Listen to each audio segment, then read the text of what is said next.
Hi students, welcome to Indikegala IAS Academy. It's Tilak. So video நடக்கும் எங்கள் மனமார்ந்த நன்றிகள்.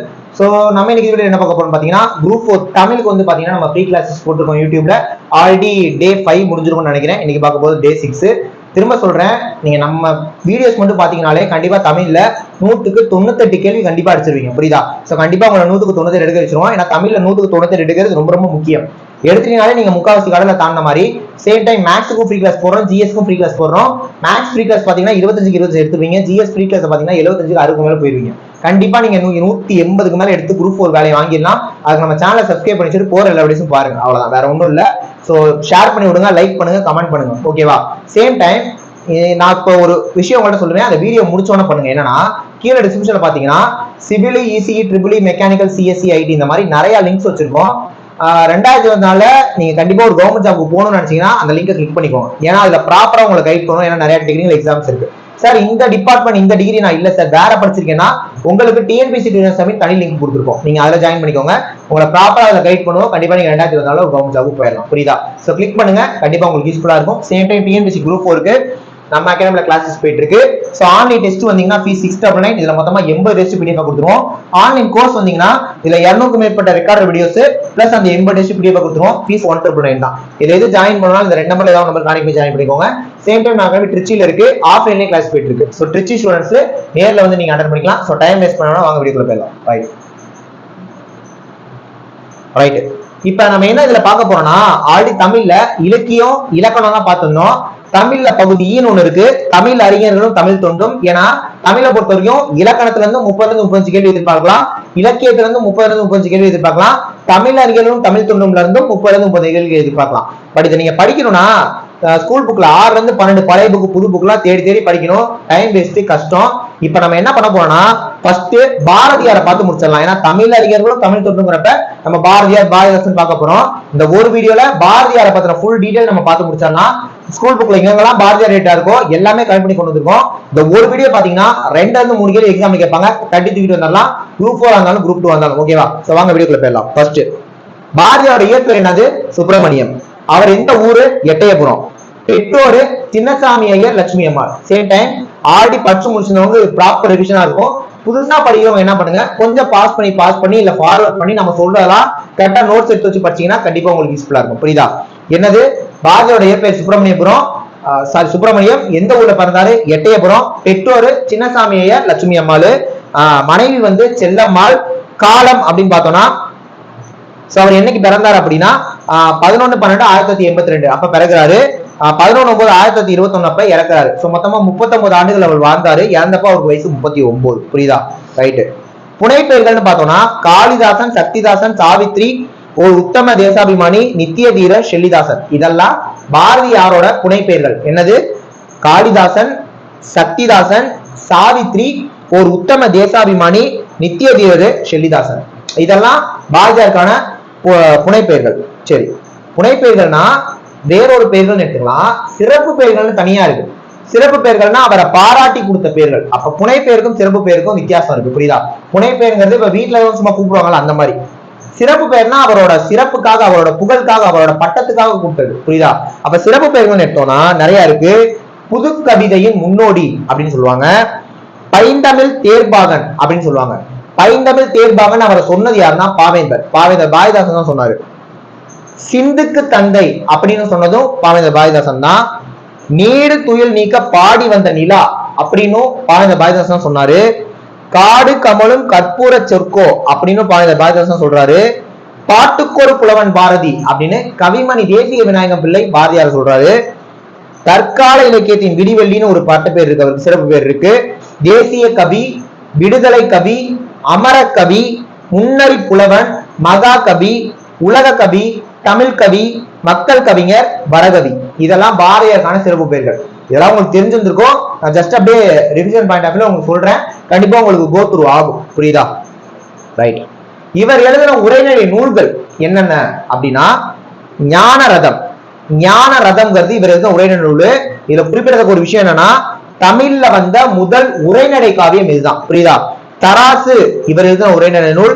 சந்திரிகையின் கதை இவர் எழுதின உரைநடை நூல். மாதர் இவர் எழுதின உரைநடை நூல்.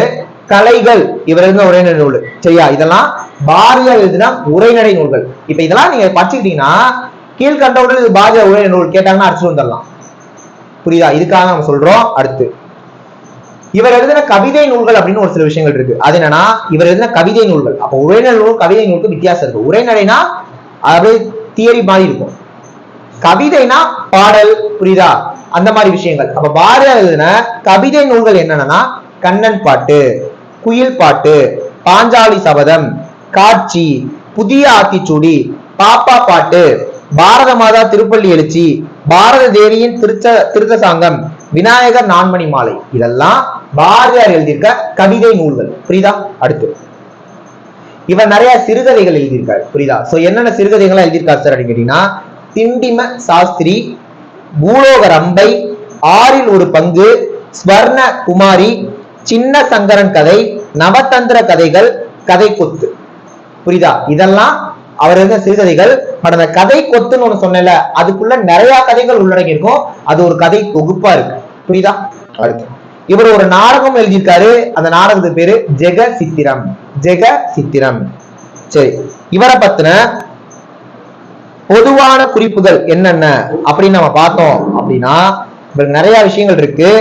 எட்டயபுர சமஸ்தான புலவர்கள் பாரதிங்கிற பட்டம் அளித்தாங்க. இவருக்கு பாரதிங்கிற பட்டம் அளித்தது யாருன்னா எட்டயபுர சமஸ்தான புலவர்கள். சேம் டைம் தம்மை ஷெல்லிதாசன் அப்படின்னு அழைச்சுக்கிட்டாரு. யாரு? பாரதியார். பாரதியாரே தன்னை ஷெல்லிதாசன் அப்படின்னு அழைச்சுக்கிறாரு.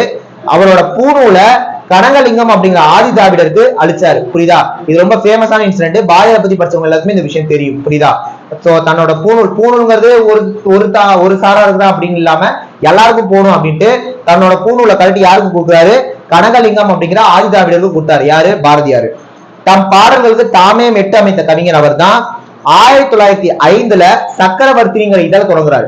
அப்ப சக்கரவர்த்தி இதழ தொடங்குனது பாரதியார். வருஷம் 1905. கர்மயோகி பாலபாரத் அப்படிங்கிற இதழை நடத்துறாரு. சுதேசமித்ரன் அப்படிங்கிற இதழோட துணை ஆசிரியரா அவர் பணிபுரிகிறாரு. இந்தியா அப்படிங்கிற இதோட ஆசிரியரா பணிபுரிகிறாரு. சேம் டைம் இதெல்லாம் ஜிஎஸ்லையும் கேட்பாங்க, ஐஎன்எம்ல கேட்கறதுக்கான வாய்ப்புகள் இருக்கு. புரியுதா? இதெல்லாமே சுதந்திர போராட்டத்துக்குள்ளே வரனால ஐஎன்எம்குள்ளே இதுல இருந்து கேள்வி வரும். சென்னை ஜனசங்கம் அப்படிங்கிற அமைப்பை தொடங்குறாரு. நிவேதிதா தேவியை சந்தித்த பின் தீவிரவாதியா இவர் மாறுறாரு. புரியுதா? இவரோட ஞான குரு யாருன்னா நிவேதிதா தேவி தான். இவரோட அரசியல் குரு யாருன்னா திலகர், பாலகங்காதர திலகர். அப்ப பாரதியாரோட அரசியல் குரு யாருப்பா அப்படின்னு கேட்டாங்கன்னா பாலகங்காதர திலகர். 14 மொழிகள் தெரியும் பாரதியாருக்கு. பாரதியாருக்கு 14 மொழிகள் தெரியும். ஆனாதான் யாம் கற்ற மொழிகளிலே தமிழ் மொழி போல எங்கும் காணும்னு பாரதியார் சொன்னார். ஏன்னா 14 மொழிகள் கற்றவர். இவர் தம்பி அப்படின்னு அழைப்பது என்னன்னா பரணி நெல்லையப்பரை இவர் தம்பின்னு அழைப்பாரு. பாரதியார் பாடல்களை முதல்ல மக்களுக்கு அறிமுகம் செஞ்சவர் யாருன்னா பரணி நெல்லையப்பரு. பாரதியார் பாடல்களை முதல்ல வெளியிட்டது யாருன்னா கிருஷ்ணசாமி ஐயரு. பாரதியின் படத்தை வரைந்தவர் யாருன்னா ஆர்யா என்ற பாஷ்யம் அப்படின்றவர் தான். பாரதிக்கு மகாகவி பட்டம் கொடுத்தவர் யாருன்னா ராமசாமி ஐயங்கார் அப்படிங்கிறது தான் பாரதியாருக்கு வந்து பாத்தீங்கன்னா மகாகவிங்கிற பட்டம் கொடுத்தவர். பாரதி சங்கத்தை தொடங்கினது யாருன்னா கல்கி. மதுரை சேதுபதி உயர்நிலைப் பள்ளியில தமிழ் ஆசிரியரா பணிபுரிறாரு. யாரு? பாரதியாரு.